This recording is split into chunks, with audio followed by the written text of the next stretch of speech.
pourquoi 70% de nos projets de transformation échouent. Je vous propose ici de nous aligner sur ce que c'est que l'échec du point de vue de la transformation, des projets de transformation. On dira qu'un projet de transformation a échoué lorsqu'on n'aura pas atteint les objectifs escomptés. On distingue 4 types de projets. Le premier type de projet qui revient le plus souvent, c'est des projets ouvrages ou des projets d'ingénierie.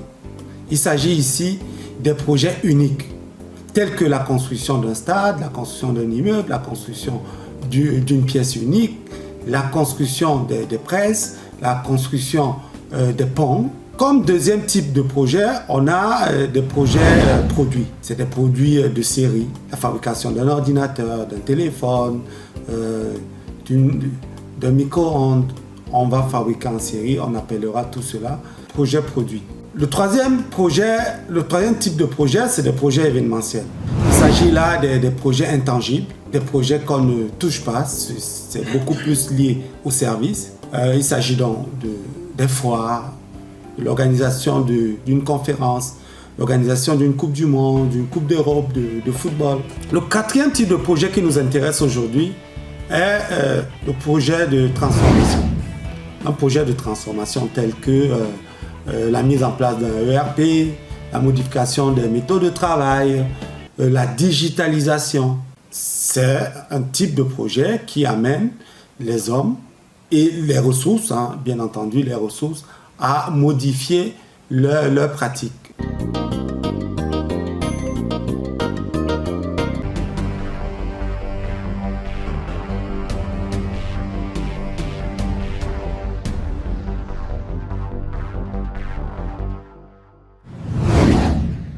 Bonjour et bienvenue au débrief du Lean. Le débrief du Lean, c'est votre capsule qui décrypte, analyse l'activité du Lean dans le monde. Si vous êtes nouveau ici, je vous invite à vous abonner si le contenu vous intéresse. Je vous invite donc à vous abonner, à cliquer sur la cloche de notification pour ne pas rater nos prochaines publications. Je suis Jean Salama Moupele, consultant formateur Lean. Je suis en même temps président du Lean Excellence Institute. Le Lean Excellence Institute, c'est un organisme qui promeut l'excellence opérationnelle au travers des séminaires, au travers des formations, au travers des assessments et bien entendu au travers des capsules comme celle que je vous présente aujourd'hui. Alors, le Lean Excellence Institute, pour vous souhaiter la bienvenue pour ceux qui nous suivent pour la première fois, va vous offrir 2 e-books à télécharger gratuitement. Vous retrouverez le lien dans la barre de description. Attention! Ce contenu va heurter pas mal de personnes, pas mal de managers qui vont peut-être se reconnaître, qui risquent d'être choqués et cela pourrait susciter une remise en question. Je vous propose donc 6 causes qui favorisent finalement l'échec de nos projets de transformation. Restez jusqu'à la fin parce que la 6e cause, elle est de loin la plus pertinente et elle vous sera présentée par quelqu'un de très spécial. La première cause, celle-là qui représente pratiquement 70% des échecs de nos projets de transformation, c'est la non prise en compte effective des ressources. Bien entendu, les équipes projets se concentrent exceptionnellement à développer la technologie, à développer les outils et oublient certainement la place de l'humain dans la transformation. C'est comme si vous construisez une très belle maison à étage et vous oubliez qu'effectivement vous avez votre grand-père qui ne se déplace plus normalement et vous oubliez de mettre les marches adéquates, adaptées pour ces déplacements. C'est comme si vous construisez une très belle voiture avec l'habitacle, avec un très bon moteur, mais vous oubliez finalement l'ergonomie du chauffeur, l'expérience du chauffeur, vous oubliez son adaptabilité, vous oubliez son retour, vous oubliez de l'interpeller pour qu'il vous ramène le retour dans l'objectif d'améliorer son expérience conducteur.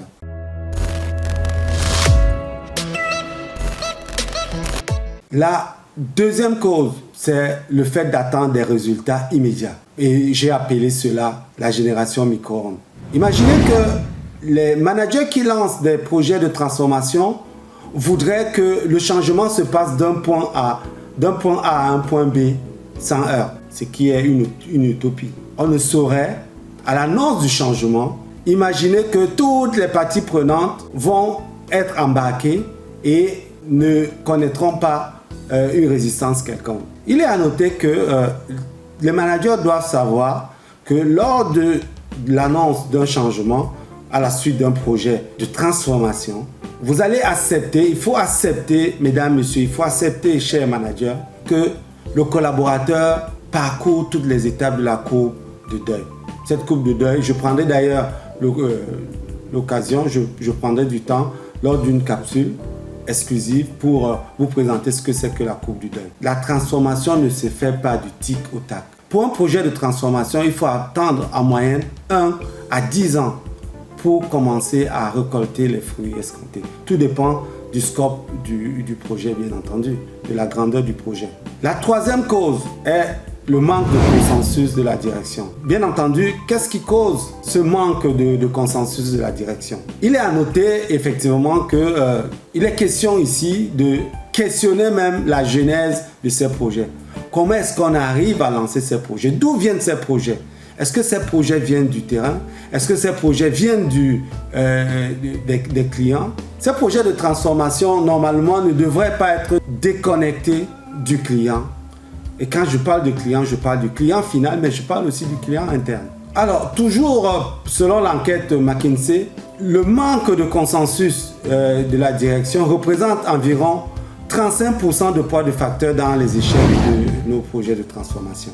Alors, qu'est-ce qui favorise le manque de consensus? Imaginez, peut-être que ce n'est pas dans vos organisations, mais la plupart du temps, quand un directeur opérationnel, un directeur général arrive, il embarque dans ses valises toute son expérience passée qu'il veut venir distiller ou alors partager avec ses nouveaux collaborateurs.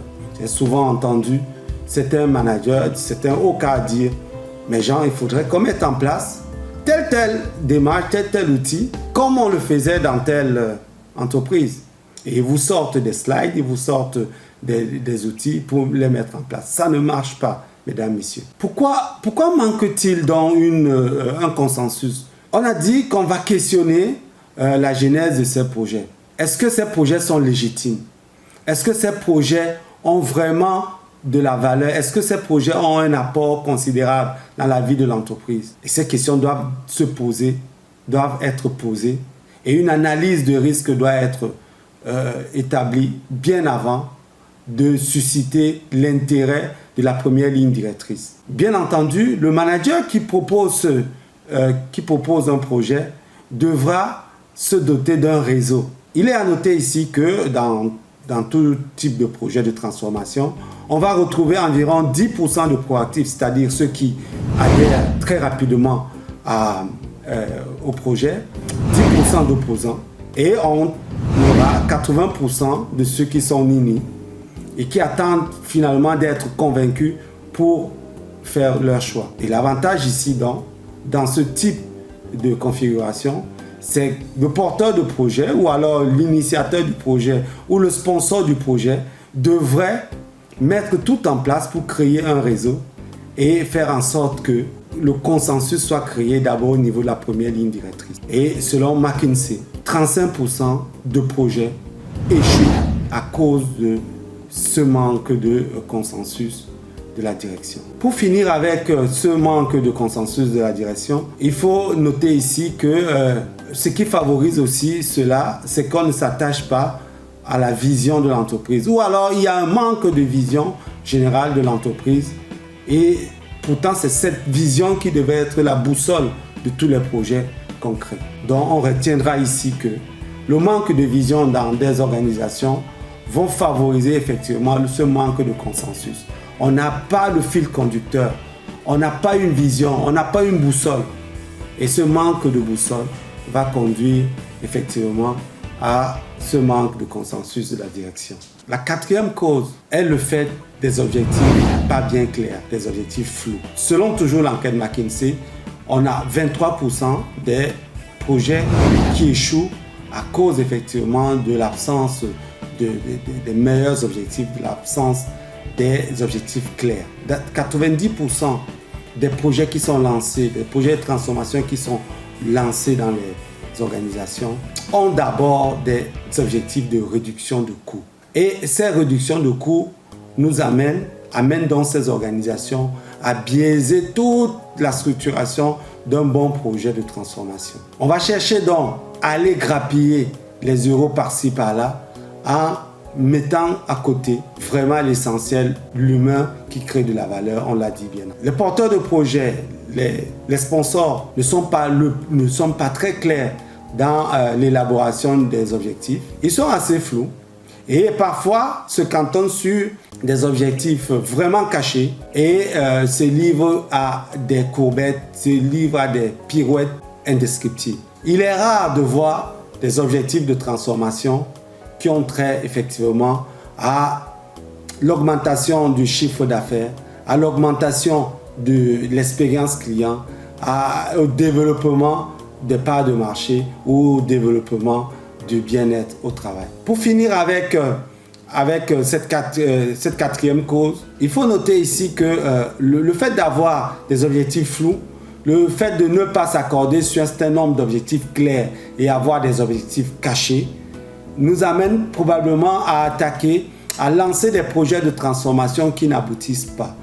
Alors, je vais paraphraser Peter Drucker qui dit « Il n'y a rien de plus inutile que de faire avec efficacité quelque chose qui ne devrait pas du tout être fait. » La cinquième cause est dédiée effectivement à une organisation du projet inappropriée. Bien entendu, l'équipe projet qui est staffée pour mettre en place ou piloter ou implémenter le projet de transformation est souvent organisée ou alors est souvent constituée de petits amis, est constituée des gens qui pensent comme nous, est constituée des gens qui partagent les mêmes valeurs et la différence n'est véritablement pas mise en valeur. Les sponsors ici devraient choisir des personnes adaptées, des personnes formées, des personnes qui ont une expérience dans la gestion de ce type de projet.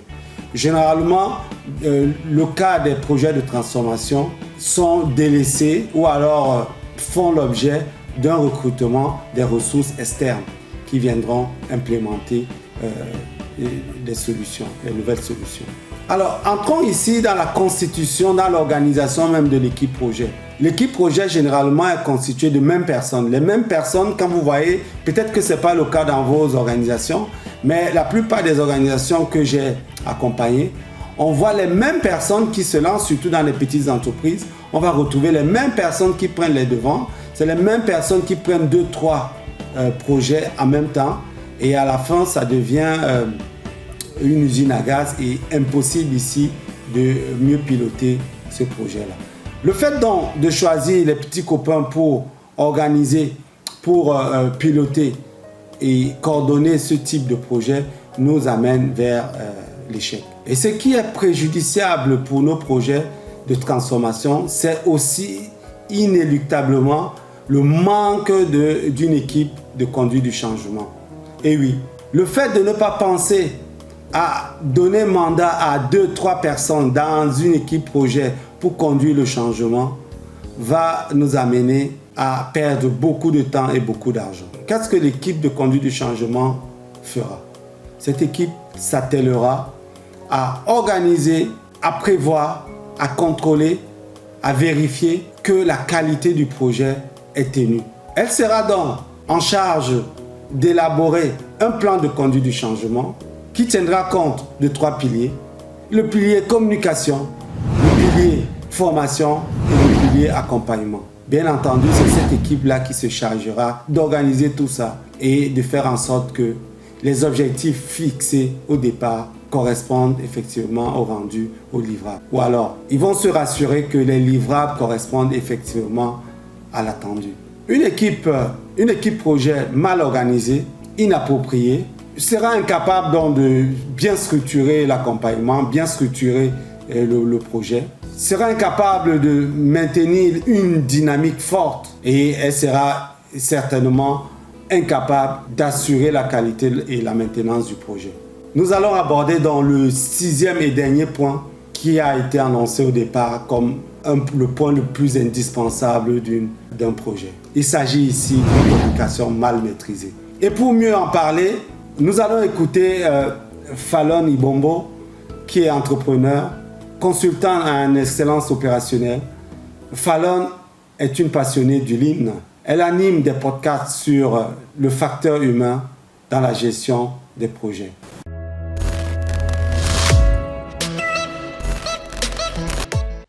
La communication fait partie des causes principales d'échec dans un projet de transformation. Elle est trop souvent encore négligée, voire même appliquée de façon maladroite. Bref, elle est juste pas considérée à sa juste valeur. Pourtant, la communication a un rôle essentiel dans la performance d'un projet de transformation. Une étude américaine a révélé qu'une mauvaise communication engendre une baisse de la productivité auprès des salariés estimée à $22 000 par employé et par an.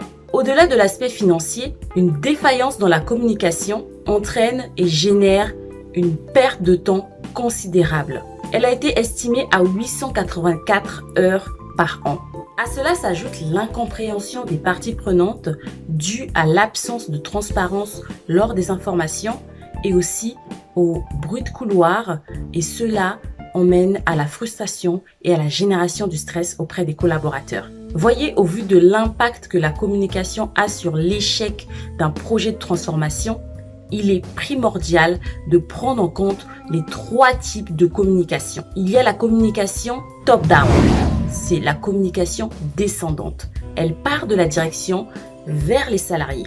Elle se doit d'être claire et transparente. Deuxièmement, il y a la communication bottom-up, voire ascendante. Elle part des salariés vers la direction. Elle est composée de remontées de dysfonctionnement et aussi des axes d'amélioration. Enfin, il y a la communication horizontale. C'est une communication qui permet de travailler en mode transversal, c'est-à-dire de casser les cloisons entre les services. Et aussi, elle permet d'impulser une coopération efficace entre les services.